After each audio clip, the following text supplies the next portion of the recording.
I am Daisuke Kamizu, the organizer of this event.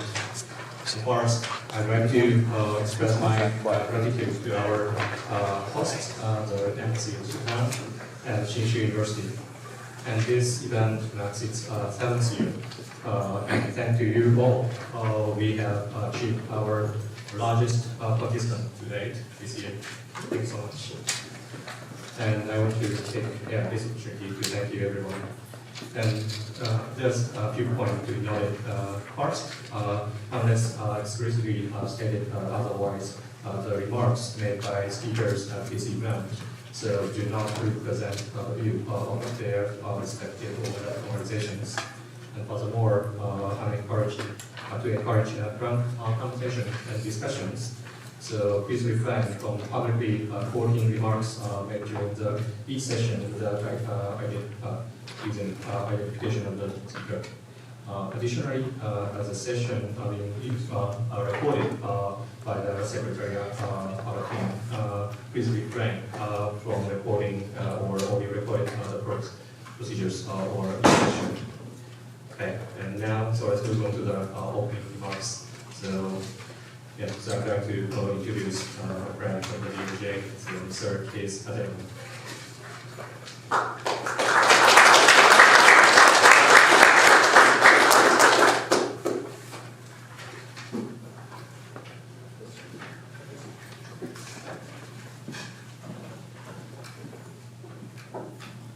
Good morning, everyone. Thank you, Daisuke, for that introduction. For those of you who I don't know, my name is Keith Edelman, and I'm currently the acting Chief Counselor and Principal Deputy in the Criminal Division of the Department of Justice here in Washington. First, thank you to Daisuke, Shinshu University, and the Embassy of Japan for putting together this conference. Today's event, the White Collar Crime Workshop, brings together experts to debate compliance-related issues faced by companies around the world. From discussion of enforcement trends to emerging issues in technology, we will examine the cutting-edge topics and how they impact companies globally. But what is at the heart of corporate compliance? Why do companies spend their time, energy, money, and personnel to detect potential wrongdoing? Well, there are many business reasons for doing so, which I'm sure many in this audience are familiar with. Misconduct can hurt a company's bottom line. Officers or employees who engage in wrongdoing jeopardize the company's reputation. Organizational cultures that tolerate misconduct can demoralize well-intentioned employees, ruining productivity. And the list goes on. But let's face it, perhaps the biggest business case for compliance is the risk of detection by the government. When the Department of Justice comes knocking, companies face investigations, which divert resources from business, cost money, and can result in significant financial penalties. So let me be clear here today. White-collar enforcement has been and remains a top priority for the Criminal Division of the Department of Justice. As you all know, the Criminal Division is focused on many key areas of white-collar crime enforcement. These include healthcare fraud, trade and procurement fraud, market integrity, money laundering, sanctions evasions, and foreign corruption that affects U.S. interests.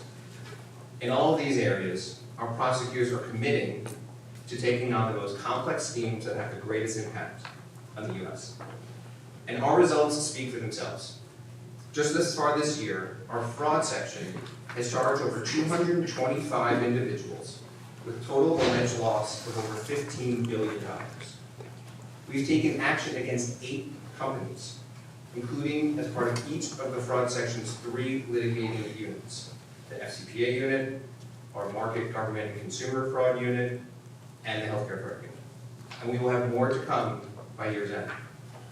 We're increasing our resources and expanding our scope, bringing in portions of the Civil Division's Consumer Protection Branch.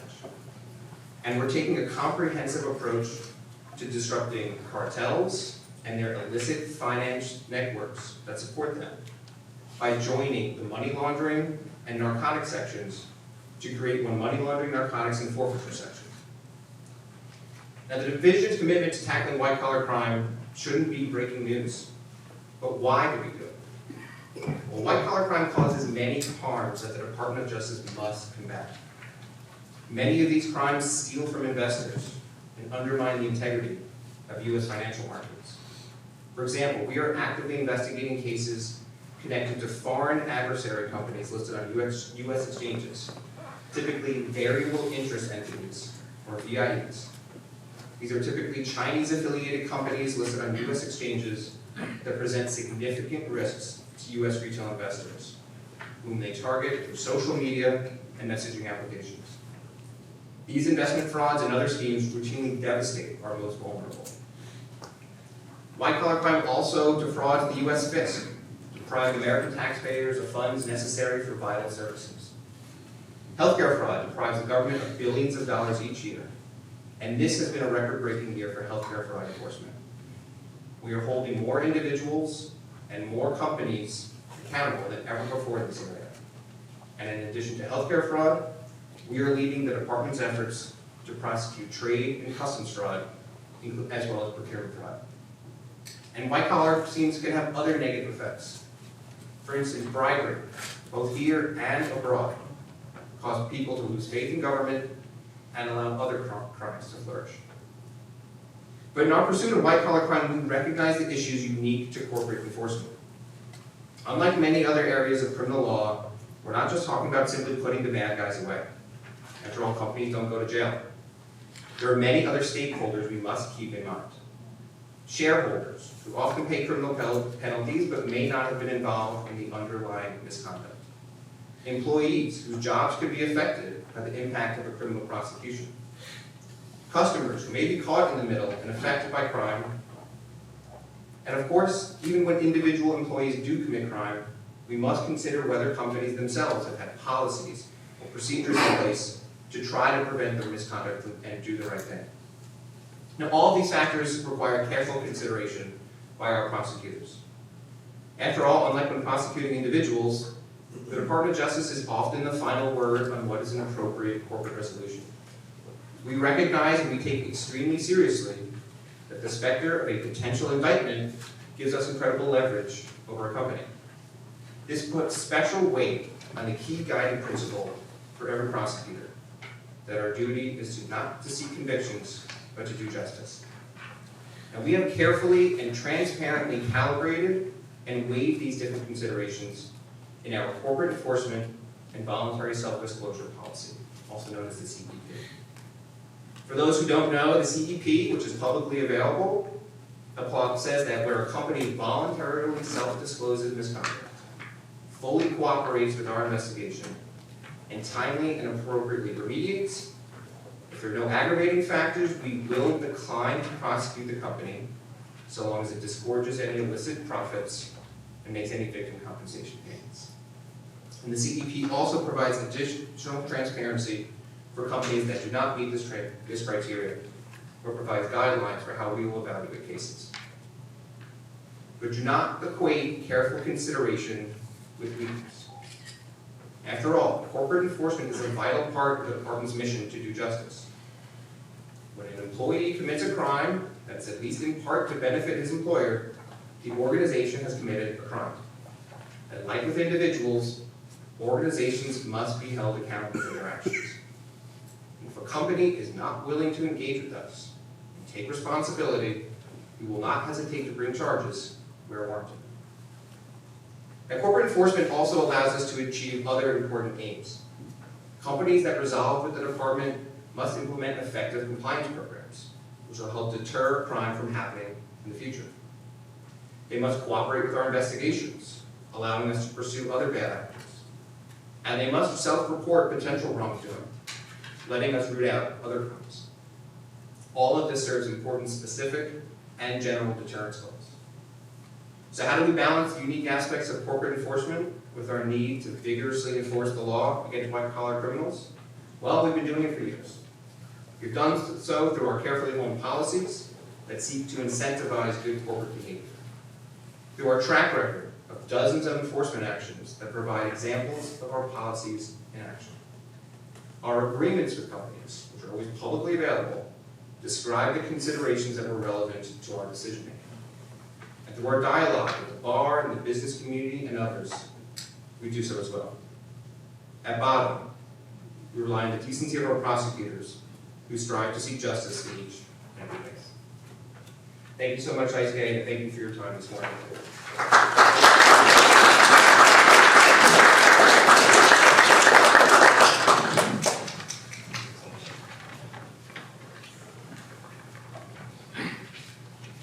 Thank you very much, Keith. So yeah, I really appreciate that. So you made making works even when it's shut down. It's quite rare. And so next, let's move on to the web panel remarks. So and I'd like to introduce Mr. Akinori Takashima, so from Japanese Embassy.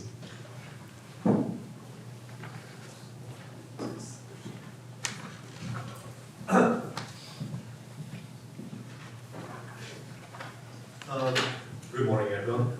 Distinguished guests, ladies and gentlemen. First of all, I want to thank Daisuke and Shinshu University for organizing this event, and I also like to thank for the remark. So I hope you're all enjoying this lovely weather here in Washington. It's almost as if the day we are going to talk about a very serious topic, and something needs to light up.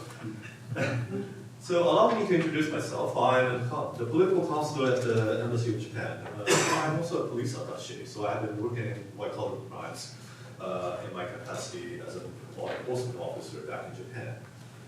Now, on behalf of the Japanese Embassy, I'm deeply honored to welcome you all to this very important and meaningful workshop, white-collar crime workshop with E25 co-hosted by Shinshu University.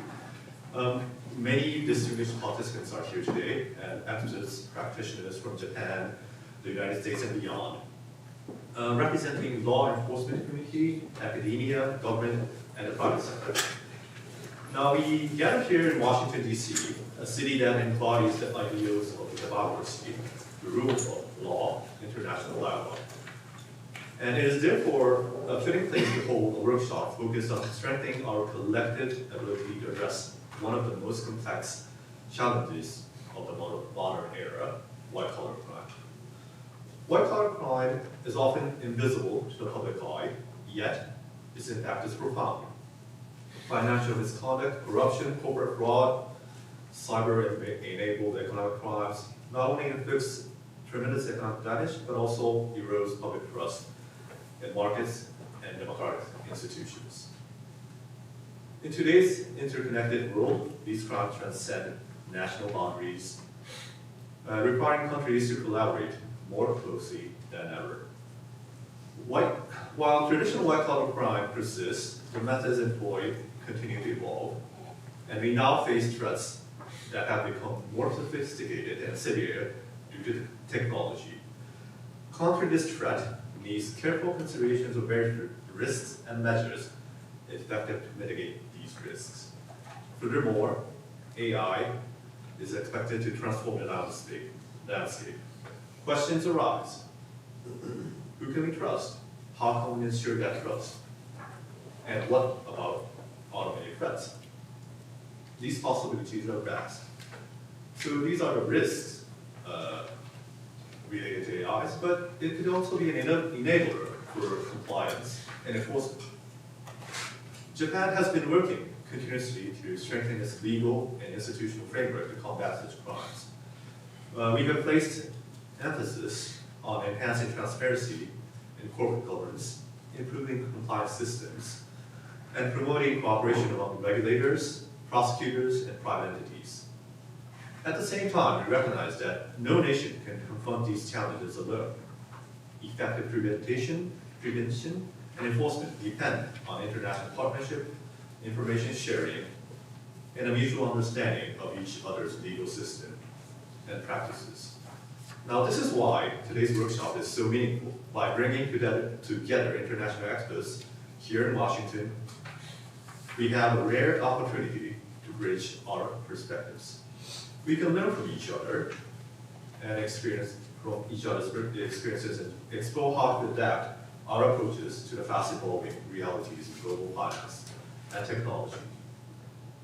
As we look to the future, let us remember that preventing white-collar crime is not only a matter of law enforcement, it is also about building a culture of ethics and responsibility. It requires engagement of all sectors of society, from educators and business leaders, policymakers, and citizens.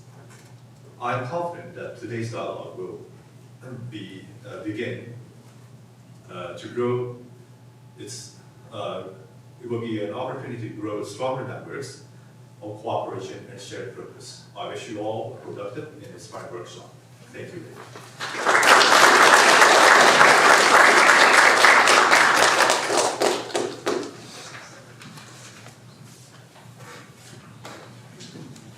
Thank you very much, Kashima-san. So I think by providing the kids remarks, I think it is welcome remarks that summarize why we are here and why we discuss these topics. So I really appreciate it to enjoy each discussion. So